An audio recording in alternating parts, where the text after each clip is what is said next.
Hey, orchid loving friends, it's Deb.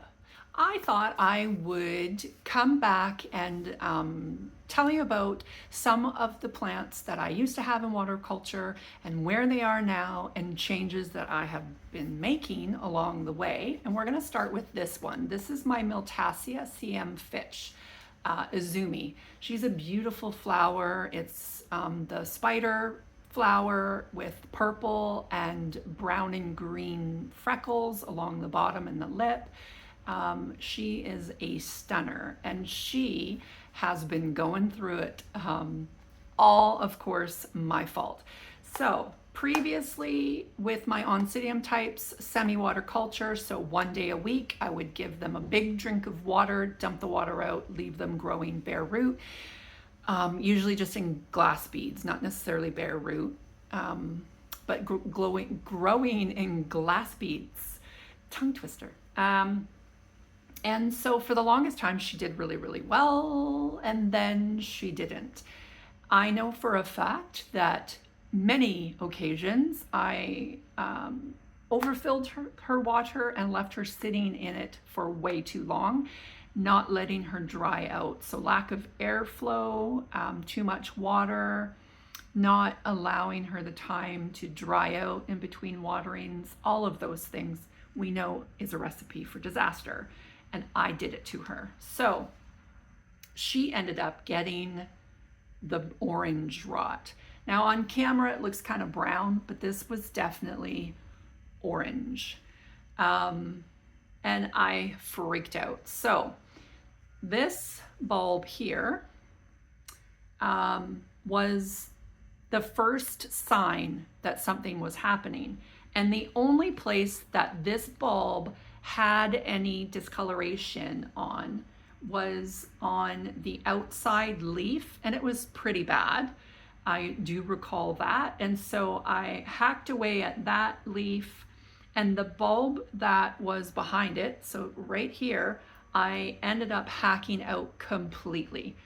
With my Brassidium, I had Fusarium before, and having that again just freaked me out. So I just instantly went into hack mode, cut the rhizome to make sure that it wasn't Fusarium and that it wasn't going to spread. I wanted to take care of it. So when I hacked it away, it was just rot. I got rid of that bulb, and I thought that I had completely got rid of it. But the next bulb that grew out here, this is a 2-year-old bulb. The next one that grew out here definitely had some, let's do it this, definitely had some issues too.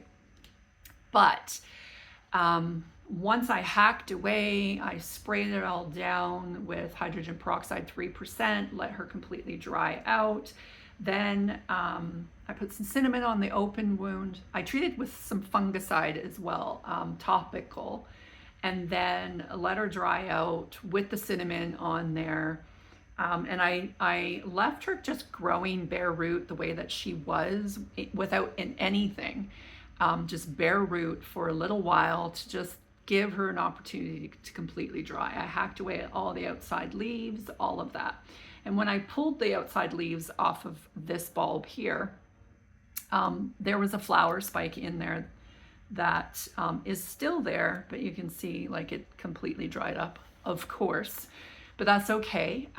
What was most important was to get the health back to this plant. And subsequently from there, we're good. So after doing that and cutting away at that rhizome, she ended up pushing out a little bulb over here. This was the bulb that happened. Sometimes you can encourage new growing points when you cut the rhizome of an orchid, right? So that's what happened over here. I have another little growth here as well. I'm not sure that anything is going to happen with this one, but you never know. But this one, as you can see, is not very big. Like this bulb and this bulb started growing at the same time. So this one is obviously showing the signs that we're getting the health back again. There's no apparent discoloration. The discoloration that are on the outside of these leaves don't go down in through it. So you can see, I don't want to pull that back just in case that's where I'm going to get some flower spikes, but everything looks really good at the base of this plant. So I can pull this one down because it's all dried up. But it is all good. It is beautiful and green down there. You can see here on this leaf, it got burned touching the light that it was growing under. But I'm happy to say we're good now. She's throwing out tons of new roots everywhere, new roots, new growth. So hopefully this bulb will give me new blooms. Fingers crossed. So as you can also tell, I've completely changed what she grows in. All of my Oncidium types, actually. I have completely changed how I have them growing. So now they're growing in fir bark, leca beads, charcoal, and sphagnum moss. I put sphagnum moss in there just enough to get some moisture happening in there, but not enough of it so that it dries out relatively quickly. The other thing that I do is I don't have such a regimented watering schedule anymore. So now with them, I stick my finger way down inside. If I still feel a bit of dampness in there, I don't water. Even if the top has completely dried out, this isn't completely, it's still got a little bit of dampness under there, but even if the top is dry, I go by what's underneath that surface. All the pots that I use as well, they have some aeration of some kind. And then of course the leca balls help with that aeration as well. I never put them, the base of the bulbs don't go under the media. I never bury them whatsoever, but I do keep the media on the top to something that encourages roots. So the roots grow out and go straight down into the media very easily for them. And so that is my Izumi, my Miltassia. I absolutely learned a hard lesson with her, and I'm going to tell you that it did scare me. I was very disappointed in myself and what I had done to her, but now I'm very, very happy to report she's doing so much better, and blooms coming soon. I can't wait to be able to show you blooms soon. So let me know if you yourself have faced that dreaded orange rot at any point and what you did.